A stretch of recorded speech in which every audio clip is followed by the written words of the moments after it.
In an attempt to curb further corn rootworm resistance to Bt corn hybrids, the EPA has proposed new requirements for areas that are at risk to resistance.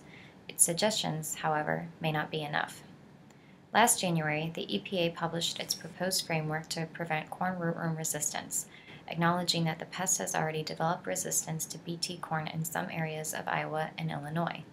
The agency suggests that areas that have a high risk of developing resistance, which it calls the red zone, be required to rotate crops, use corn varieties that contain more than one Bt protein, or implement other integrated pest management strategies and stewardship practices for corn rootworm. The EPA defines the red zone as Iowa, Illinois, Nebraska, western Indiana, southwestern Wisconsin, southern Minnesota, and eastern South Dakota. Places outside of these areas can still be included in the red zone, particularly if corn has been used for multiple years, there's heavy use of Bt corn rootworm infestations are regular, and there's spotty compliance with current refuge requirements. The agency also recommended that 70% of corn acres in the red zone take part in IPM efforts, while 50% of corn acres outside of the red zone use IPM. But Michael Gray doesn't think this is enough.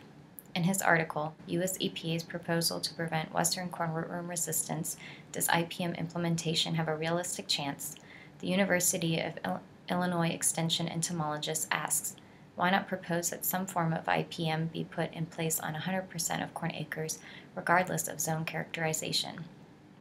While he thinks that corn rotation is a viable pest management tactic for corn rootworm in many areas of the Corn Belt, he says in some locations the pest is resistant to two Bt proteins, Cry3BB1 and mCry3A, as well as rotation.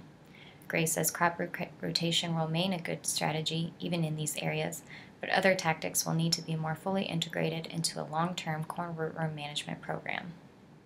One suggestion by the EPA he agrees with is banning the use of soil-applied insecticides with Bt hybrids.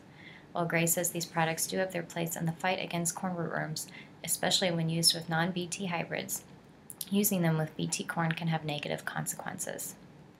The authors of two recently published journal articles have confirmed that use of a planting time soil insecticide with a rootworm Bt hybrid delays emergence and increases the chances of non-random mating, thereby hastening the onset of resistance to Bt proteins, he says.